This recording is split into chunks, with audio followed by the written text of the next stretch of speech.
6000 police Islamabad भेज दी गई है। मैं समझना चाहता हूँ इस वक्त जो ये इम्पोर्टेड गवर्नमेंट है और इनके इत्तेहादी ये एक डिज़ास्टर बन चुके हैं।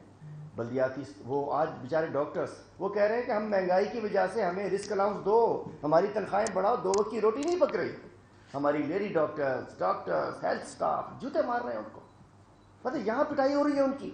पुलिस इसके लिए है लेकिन इलेक्शन के लिए पुलिस नहीं है। कहते हैं वहाँ गई हुई है कच्चे वो सलाम मुतासरीन के पास। मैं कहना चाहता हूँ इनका खौफ के आलम में है और ये जो इनकी प्रेस कॉन्फ्रेंस होती हैं इसमें भी खौफ झलक रहा होता है कि इमरान खान अब उसको कोई नहीं रोक सकता। और अल्हम्दुलिल्लाह हम सिंध में भरपूर तरीके से हमारा प्लान बन रहा है। इंशाअल्लाह ये हमारा जैसे ही आज़ादी मार्च में हकीकी आज़ादी का हम इलेक्शन की डेट लेकर उठते हैं उसके बाद इमरान खान साहब भरपूर तरीके से सिंध की एक एक ज़िले का तफसीली दौरा करेंगे। चेंज कर लें सीट में ये तो कर दिया। बिस्मिल्लाहिर्रहमानिर्रहीम। पहले तो ये समझ लीजिए कि ये लोकल बॉडीज़ के इंतखाबात को मुलतवी करने के लिए गवर्नमेंट की बगल बच्चा तंजीम इलेक्शन कमीशन ऑफ पाकिस्तान ने अब दोबारा सबूत दिया है कि वो इंडिपेंडेंट भी नहीं है, आज़ाद भी नहीं है। तीसरी दफ़ा इलेक्शन जब पोस्टपोन हुआ तो इससे वाज़ेह होता है कि उनको डायरेक्शन कहीं और से मिल रही है। जब सिंध हुकूमत ने पहले कहा, उन्हीं ने दोबारा इजलास करके ये फैसला किया कि नहीं, हम कौमी असम्बली के इंतखाबात और बल्दियाती निज़ाम के लिए एक साथ इलेक्शन की जो तारीखें दी हैं उस पर होंगी।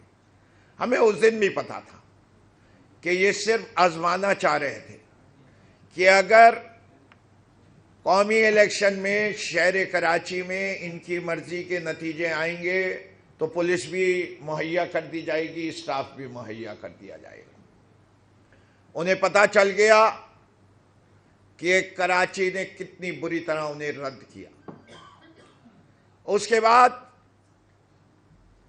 ये पापा फुप्पो पप्पू पार्टी और उसके साथ मजबूर कौमी मूवमेंट दोनों ने एक नई साजिश का आगाज किया कि कराची के बल्दियाती इंतखाबात 2 स्टेजेस में कराए जाए। और पहले स्टेज का ज़रा सुनिए कौन कौन से इलाके, किमाड़ी, मलीर, और तीसरा इलाका कौन, साउथ लियारी का इलाका। ये कौन से इलाके हैं जिधर पीपल्स पार्टी समझती है कि उनके पास मेजॉरिटी है, समझने दें। लेकिन जब आपको एक मेयर पूरे शहर के 25 टाउन से लेना है तो ये 2 हिस्सों में इंतखाबात प्री इलेक्शन रिगिंग कहलाएगी। और ये अगर बगल बच्चा तंजीम यानी इलेक्शन कमीशन ऑफ पाकिस्तान ने मान लिया तो मैं ये समझता हूँ ये फिर पाकिस्तान की जमहूरियत के साथ और बल्दियाती निज़ाम के साथ एक खिलवाड़ होगा। तीसरी चीज़, इलेक्शन कमीशन ऑफ पाकिस्तान बखूबी वाकिफ है कि जस्टिस गुलजार ने एक फैसला दिया था। उनको पहली चीज़ ये देखनी चाहिए थी कि जो इंतखाबात हो रहे हैं वो उन शराइत को जो कानून बनाया है उसके मुताबिक हो रहे हैं या नहीं हो रहे।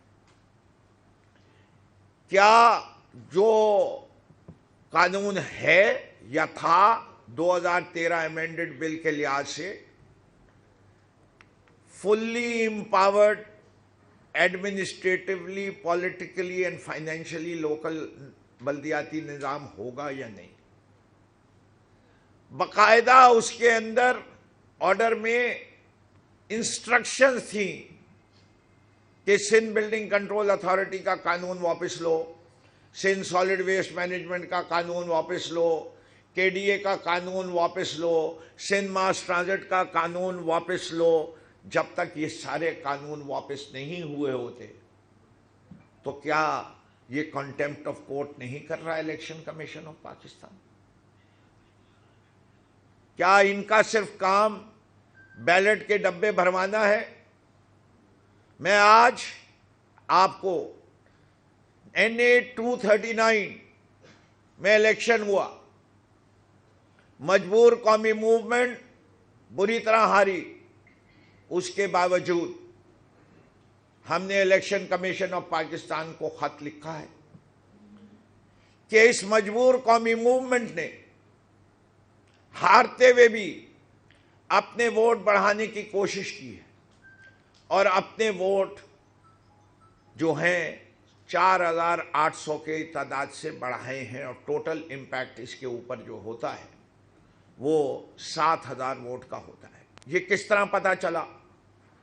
فارم 248 اور فارم 45 کا جب ہم نے مناظرہ کیا اور باقاعدہ لسٹ کی تو بڑا واضح ہو گیا کہ کم سے کم 7 پولنگ اسٹیشنز میں انہی نے فارم 48 میں تعداد بڑھا دی۔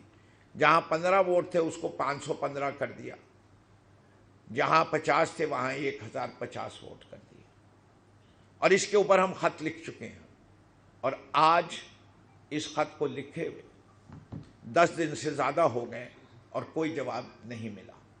یہ ایک اور ثبوت ہے، اور ہم کل یا پرسوں بلال غفار صاحب پریس کانفرنس کر کے وہ لیٹر بھی شیئر کریں گے، وہ ڈیٹا بھی شیئر کریں گے، وہ فارم 45 بھی شیئر کریں گے اور فارم 48 بھی شیئر کریں گے۔ ہوائی باتیں نہیں ہو رہی اس وقت۔ میں باقاعدہ یہ کہہ رہا ہوں کہ الیکشن کمیشن آف پاکستان متنازع ہے، اور وہ جب تک اپنے آپ کو شفافیت کے ساتھ نہیں آئے گا۔ ابھی تک ہم انتظار کر رہے ہیں کہ NA 237 کا الیکشن انل کریں، یا ان ویڈیوز کے بارے میں بتائیں جس میں ٹھپے لگتے ہوئے تصویریں تھیں۔ کیوں خاموش ہے یہ الیکشن کمیشن؟ یہ کوئی بھی انتخاب کرائے گا متنازع ہوگا۔ تمام تر مخالفت کے باوجود پاکستان تحریک انصاف جیت رہی ہے۔ یہ سب مل گئے تب بھی جیت رہی ہے، اسی لیے یہ بلدیاتی انتخابات سے بھی گھبرا رہے ہیں۔ اصل وجہ یہ بدقسمتی کی بات یہ ہے کہ وہ نظام جو عام شہری کو سب سے زیادہ متاثر کرتا ہے وہ سندھ کے اندر اب 1 سال سے زیادہ ہو چکا ہے، موجود نہیں ہے۔ اس سے اوپر کا نظام صوبائی حکومت، سندھ اسمبلی، یہاں بھی جمہوریت نہیں ہے۔ پچھلے سال 100 دن نہیں پورے کیے گئے، صرف 84 دن پورے ہوئے، اور اس سال بجٹ کے بعد سے نومبر کا مہینہ آ چکا ہے، کوئی اجلاس نہیں ہوا۔ کیا سندھ کے مسائل ختم ہو گئے؟ یہ کہتے ہیں کہ ہمارے MPs جو ہیں وہ آ نہیں سکتے کراچی، سارے تو رہتے ہی ہیں یہاں، اپنے علاقے میں جاتے ہی کون ہیں ان میں سے؟ جوتے کھاتے ہیں جہاں جاتے ہیں۔ یہ تو نہ پاکستان میں کہیں جانے کے قابل رہے، نہ ملک سے باہر جانے کے قابل رہے، جہاں جائیں گے جوتے ہی کھائیں گے، چاہے خدا کا گھر ہو، چاہے بوٹ پالش جہاں کرنے جاتے ہیں وہاں ہو، ہر جگہ ان کا حشر ایک ہی ہوتا ہے۔ تو مجھے اس والی بات پہ کہہ دیں، اور آخر میں حقیقی آزادی پورے پاکستان کو چاہیے۔ اب یہ واضح ہو چکا ہے کہ ہم آزادی کس سے چاہیے۔ گورا انگریز چلا گیا، کالا انگریز چھوڑ گیا۔ یہ کالا انگریز چاہے وردی میں ہو، چاہے سوٹ پہنے ہوئے ہو، چاہے وہ کرتا شلوار میں ہو، ہم اس کے چہرے بے نقاب کرتے رہیں گے۔ پاکستان میں کوئی شخص ابو دا لا نہیں ہے۔ اپنے نام کے ساتھ جنرل لگا لو تو یہ نہیں کہ وہ ادارہ بن جائے گا۔ ادارہ ہوتا ہے، شخصیت ہوتی ہے۔ ہم بڑے واضح الفاظ سے کہتے ہیں شخصیات غلطی کرتی ہیں اور ادارے مضبوط اسی وقت ہوتے ہیں جب وہ ایسی شخصیات کو اپنے کے خود احتسابی عمل میں ایسی کالی بھیڑوں کو اپنے اندر سے نکالے، ان کو کنڈیم کرے۔ یہ ادارہ ہمیشہ کمزور ہوا ہے جب بھی مارشل اللہ آیا ہے، جب بھی جمہوریت کو فنا کرنے کی کوشش کی ہے، جمہوریت نے ہمیشہ مارشل اللہ کو فنا کیا، اور آئندہ بھی یہی ہوگا، یہی تاریخ ہے۔ مجھے اب پورا یقین ہے کہ آج جوڈیشری اور سوشل میڈیا اور میڈیا تینوں مل کے اتنی بڑی دیوار بن چکے ہیں کہ اب کوئی ملٹری انٹرونشن پاکستان میں ممکن